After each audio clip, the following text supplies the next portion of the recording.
Collabs and crossovers in video games are one of the most exciting and fun things a game can do for their community, while also growing the audience for both franchises. We see this phenomenon a lot in the most successful games at the moment, whether it's shooters like Fortnite with the Icon series cosmetics, and crossover events like the Ariana Grande and Travis Scott concerts, or even Nintendo's own games like the Smash Bros series with the dozens of third-party crossover characters, stages, and music.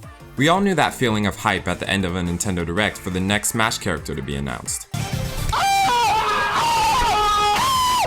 It's clear that crossovers improve a game significantly in many ways, which is why they're so popular nowadays. But unfortunately, Splatoon 3 is lacking in this department at the moment. And I think that introducing more third-party crossovers into Splatoon could heavily benefit the experience of the game and the game's success.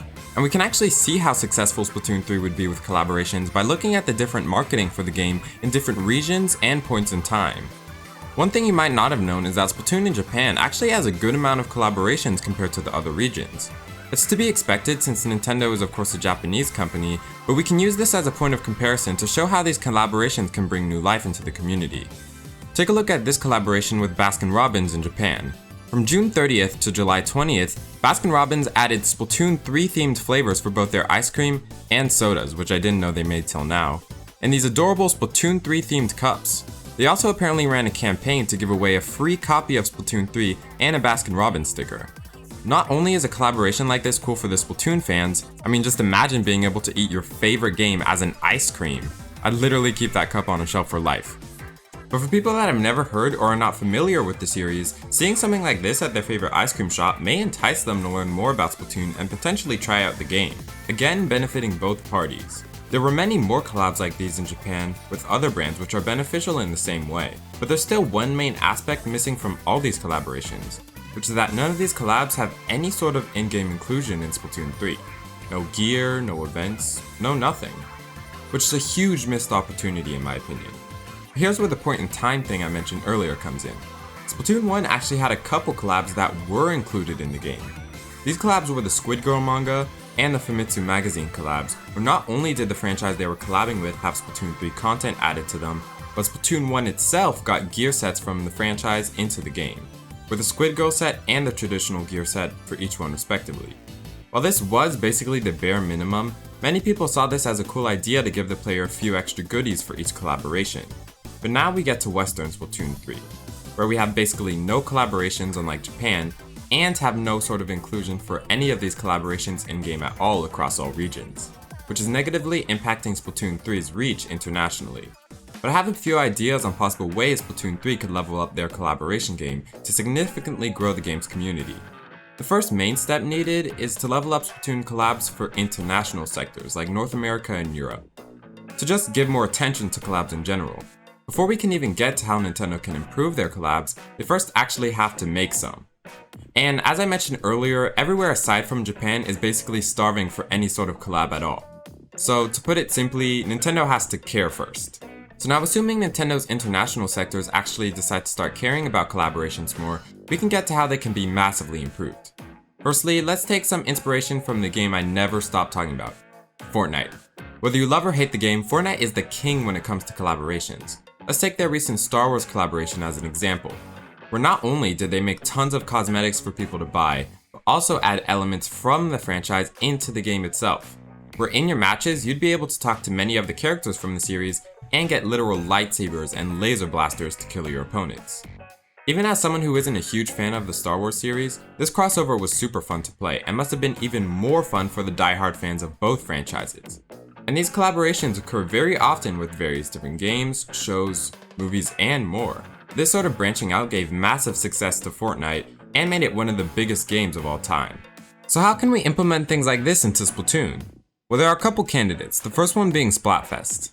Now this is the easiest and most simple sort of crossovers, which is why they were done the most throughout the series. During Splatoon 1, there was a good amount of crossover Splatfests for all regions, such as Autobots vs Decepticons in North America, SpongeBob vs Patrick in Europe and North America, and some for various Japanese products as well as Dragon Quest in Japan. Splatoon 2 would slightly fall off with crossover Splatfests, with us only getting the Teenage Mutant Ninja Turtle Splatfest in North America and Europe, but Japan getting a solid amount of product-themed Splatfests again. But disappointingly, in Splatoon 3, we're yet to get any sort of crossover Splatfests that aren't from Nintendo's own franchises like Zelda and Pokemon, despite it being the easiest sort of crossover for Nintendo to do. We can assume this comes with making Splatfest global instead of regional due to the possible cultural differences, which is a valid explanation. But I still reckon there is room for globally appealing crossovers. The McDonald's Fries vs Nuggets Splatfest from Splatoon 2, for example, really didn't need to be a region-locked Splatfest for only Japan, as it's a worldwide recognizable brand. I think periodically, if Splatoon partnered up with a globally recognized franchise to make a worldwide crossover Splatfest, it would shake up the Splatfest a little bit and make them more interesting. However, while this would be cool, I still think it's the bare minimum for crossovers, which is where the second candidate comes in, which are weapons, gear, and items. As mentioned previously, Splatoon 1 actually included gear with its crossovers, which again, is a really easy way to spice up a crossover. Simply implementing an item or two from the franchise you're collabing with can be something really cool for fans of said franchise, and has even more potential in Splatoon 3 thanks to lockers, where you could add objects from the series to place into your locker, not just restricting you to gear. If we apply this to Splatoon 2 Sanrio crossover, for example, not only could they have added a permanent gear piece or two, instead of just the Splatfest tee they did, they will also be able to add the plushies as a locker decoration, for example, allowing fans of Sanrio to represent their love for the series through their lockers. But one untapped area for the game's crossovers are collab weapons. This can come in many forms, either themed kits, where it's basically the same weapon but with a reskin, similar to the hero weapons set. For example, for the Teenage Mutant Ninja Turtle Splatfest collabs in Splatoon 2, they could add weapons themed around what the characters use in the show. For example, Leonardo's sword could be a Splatana Wiper reskin, for example, not only giving us an extra kit, but also giving a cool and different look that both fans and non-fans of the series can enjoy. The other form of collab weapons is completely brand new weapons. This will work the same way as reskins, but just something completely new, from either a new class or a new variation of an existing class.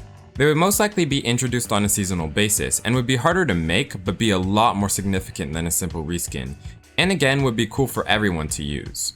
In my opinion, weapons and gear are a great middle ground for a simple but effective collab for Splatoon, but there's still one final idea to level up Splatoon collabs to the max. And for this, we're going to look at our good friend challenges. A good amount of Splatoon 3's challenges are quite fun to play, but imagine the theme was actually centered around a collaboration. With the spaced out nature of challenges, inserting a theme around a collaboration for it would be the perfect opportunity. With the Squid Girl collab, for example, they could make a simple challenge where everyone had to wear the Squid Girl outfit, for example.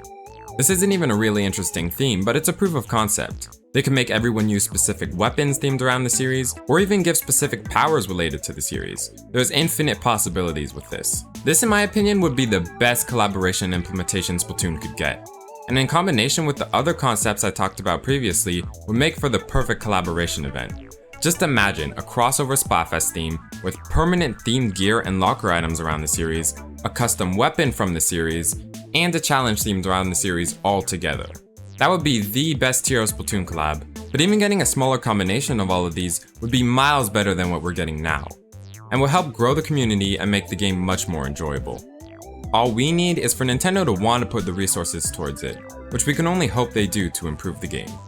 Let me know what you think of these collaboration ideas, and if you have any ideas of your own for how Nintendo can improve Splatoon's collaborations. If you want more from me, you can follow my TikTok and Twitter in the description below. I love you all.